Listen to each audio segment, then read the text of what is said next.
Hello, welcome to week 6. As you can see, I'm doing something a little bit differently in that I'm putting the video in a PowerPoint presentation, which will help with something I'm going to explain in just a couple of minutes. But before I do that, I want to give you a few announcements. First of all, I want to draw your attention to something that I should have talked about probably a couple of weeks ago, and that is that the citations that are shown in your textbook in Burns & Burns on pages 65 to 67 are not really correct APA citations that you're going to be using in this program. And I should have mentioned that earlier, and I apologize for that. Also, if you go to EBSCOhost in the library and you look up citations that way, sometimes those APA citations, or supposedly APA citations, aren't really correct either.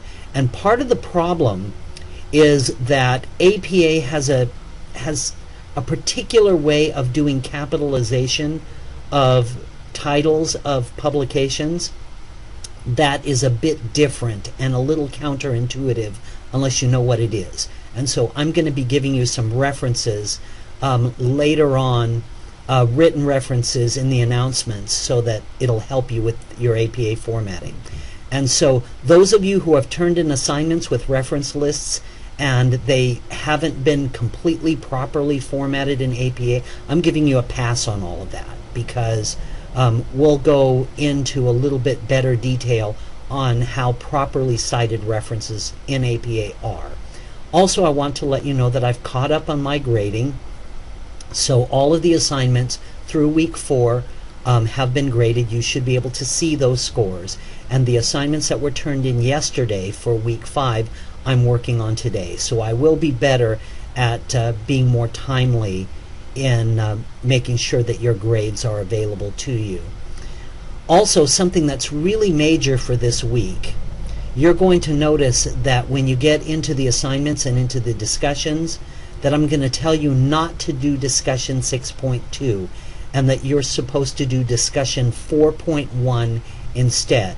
If you'll recall, that is the one where you're supposed to look at the faculty websites and the bios and the research interests and start thinking about who you might want to consider for your advisory committee. And I told you in week 4 not to do that discussion because they had taken the list off the website. Well, I got it again and put it into a PDF file and linked to it in discussion 4.1, so you can click on the link, open up the file, and see the bios of the various grad school faculty, so you can see who might be a good match for you. So again, in this week, you're going to be doing discussion 4.1 instead of discussion 6.2. Finally, we're going to be talking a little bit about analysis of variance this week. And analysis of variance is probably my favorite statistical analysis. It's the one that I tend to use most often in my own research. And so I'm going to click over here to the next slide and tell you a little bit about analysis of variance, or ANOVA. For those of you who are not that up to speed on it. Basically, what analysis of variance does is it compares groups, 2, 3, 4 groups, and it's an analysis to see whether those groups are similar to each other or significantly different. And so in this example that you see on the slide, you see a group of people, and this may be test scores, or this may be salary, or this may be, anything that's represented in numbers. And you look at what the scores and the mean of those scores are between the two groups to see whether they are different. And as you look at class number 1 and class number 2, you can tell that these things are pretty different. The scores all group close to each other, and if we ran an analysis, we'd probably find that class number 2 is significantly higher overall in whatever the scores are, than class number 1.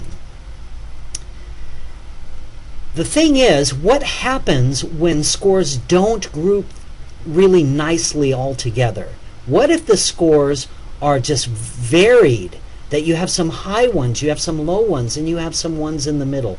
There's a lot of variance within each group, and that variance within the group might be even more than the variance between the two groups. And when that is so, when the amount of variance within a group is greater than the amount of variance between the groups, then you cannot say that one is significantly different than the other. And that's what analysis of variance does. It tests the amount of variance within groups and the amount of variance between groups to see if one is significantly higher than the other. One of the ways that I like to use analysis of variance is in talking about online courses versus face-to-face courses. There are a lot of people who will say, well, face-to-face is better than online. And a lot of people, and even faculty members, have very strong opinions.